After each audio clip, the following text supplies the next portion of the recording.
Daw ma, daw. Daw.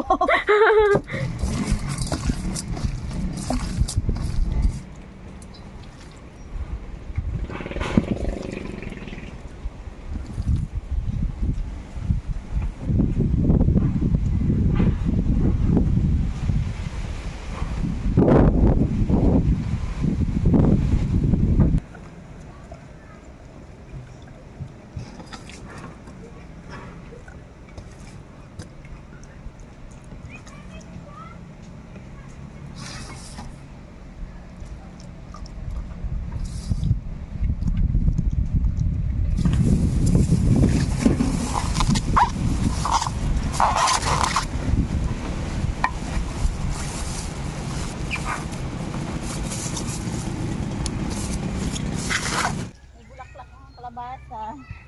Kunin natin.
Halong mani kasi yung palong kaya agawan sila.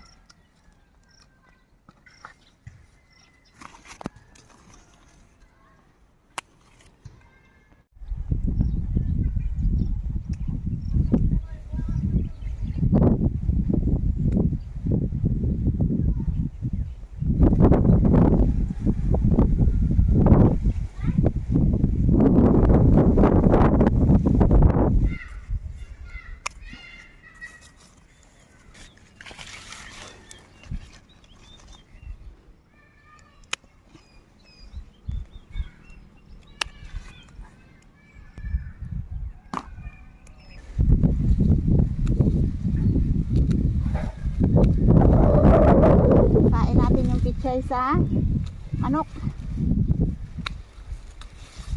Hindi na mabili to dahil reject na. Ubos na ng uod.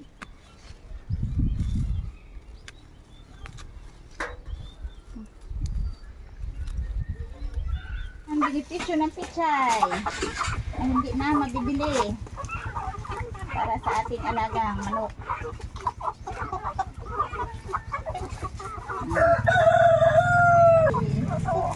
Saway, halika dali.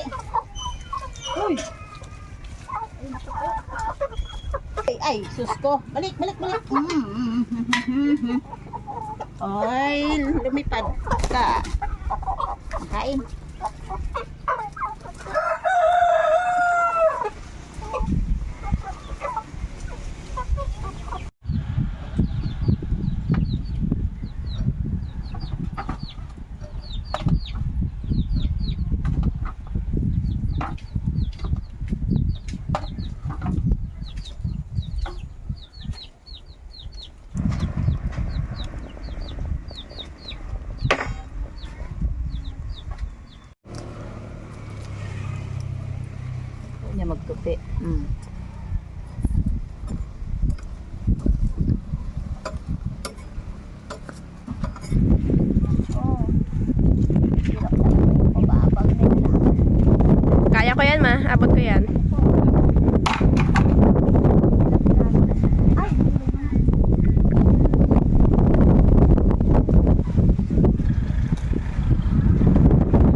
Galing pa ba ako sa bukid?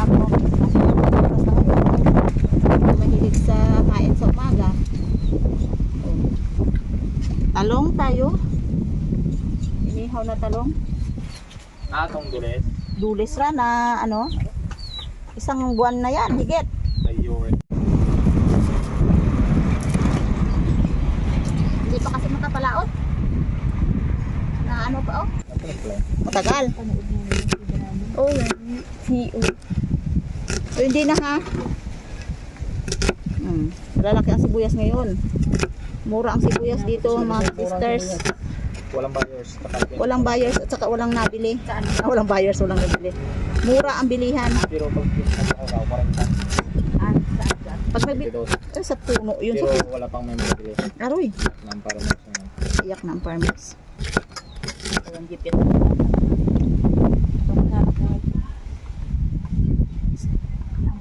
Bakit murang isda? Mahal ang gasolina. Parawal kapon. Pag malalaki, mahal.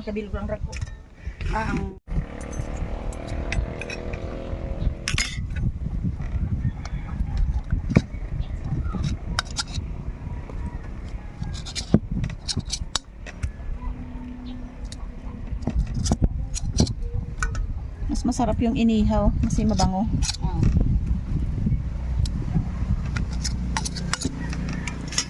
Okay, natama. Okay. Lagyan natin yung sibuyas, ang katerbang sibuyas.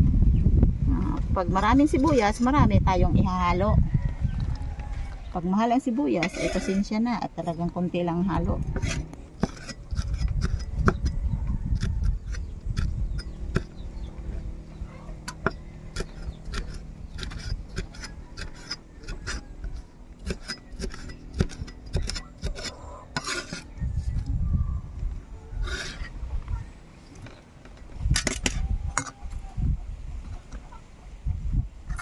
Kalamansi.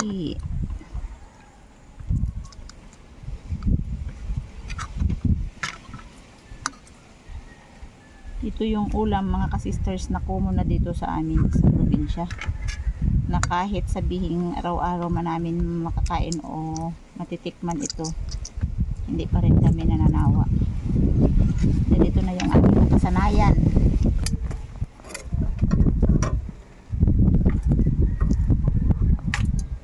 Pati okra, inihaw na lang.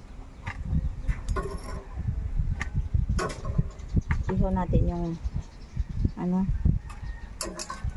mas masarap. May kunting baga pa.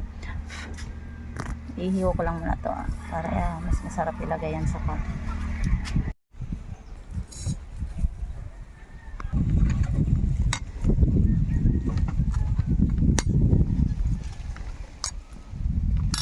Mga ka-sisters, ito na po yung ating bagoong na inabot na ng isang buwan ng katatago at ngayon ay iulam ko na siya.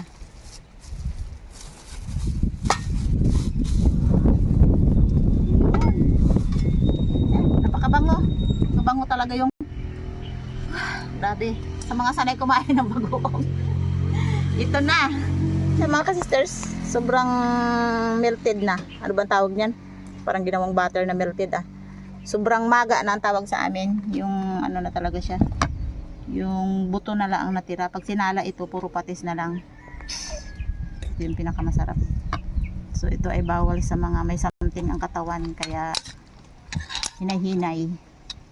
So ako naman mula nung ginawa ko yung bagoong na yan, ngayon ko pa lang yan na buksan at nakain. Dahil pagkagaling ko sa garden, nagutom ako pag uwi sa bahay, walang ulam. So nakapag-isip ako na magiging ulam ko ngayon. Okay. Mayroon tayong panghimagas na mangga. Ito ay nabili natin doon sa Taga-Bukid. Sisters, mag-isa lang ako kakain. Kasi nga sobrang aga akong magising para mag-asikaso ng daming trabaho. Si Hana at si Aya ay medyo tanghali na ang gising nila kaya mahuhuli sila at may ulam sila na para sa kanila. So ito yung naisip ko na ulam ngayon. Dahil pagkatapos kong magkain mga sisters ay pupunta ulit ako sa aking trabaho dahil yung aking manukan ay kailangan ko ayusin yung kanyang kubo. So ayan yung ating talong. Napakasarap to dahil yung talong mga sisters ay bagong ani, matamis siya. Ayan. Ganitong ulam pala mga sisters, sobrang ano na ako nito. Okay na ako dito. Masarap. Okay. Thank you Lord. Maraming salamat sa Lord. Kain mga kasisters, muntik nang nakalimutan manalangin. Yan. Kung sa bagay, kahit hindi naman natin ipakita na tayo ay mag-pray, importante ay bawat araw at bawat ang tawag yan, bawat naiisip natin ay kailangan natin pasalamatan ang Diyos sa araw-araw, hindi lang sa tuwing kakain mag-pray. Pero kasanayan na namin na bawat magkain talaga ay nag-pray. Ayos. Masarap yung bagoong. Dati mga kasisar, pag kumain ako ng bagoong, maliban doon sa gulay na nilagyan kong bagoong, talagang yung bagoong ay meron pa talagang kanyang lalagyan at talagang ano yung tawag yan, hinahalo ko sa kanin para makain siya. Sobrang daming bagoong. Ayan, medyo nagkunti-kunti lang muna ako mga sisters. Kung tutusin talaga bawal sa akin na magkain ng ganito dahil sa mga nakaalam ng lahat at ako ay may something din. Pero there's no choice, walang ulam. Makain natin to. Kung hindi naman siya maalap, hindi ko dinamihan ang bagoong para mapil ko lang yung talong at saka kamatis, tapos maasim siya yung dahil sa sibuyas. Okay.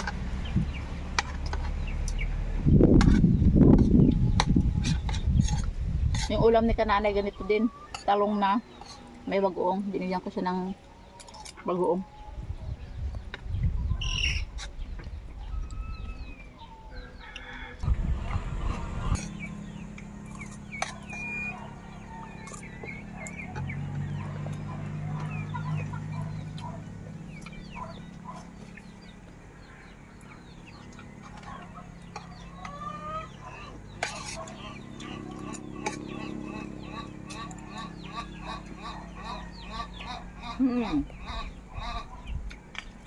Ito yung mangga na mga kasisters na tawag dito sa amin ay kinalabaw. Ayan. Yung manggang hindi siya nakadaan ng grafting. Ayan, markot. Ayan. Masarap siya, maasim-asim na matamis.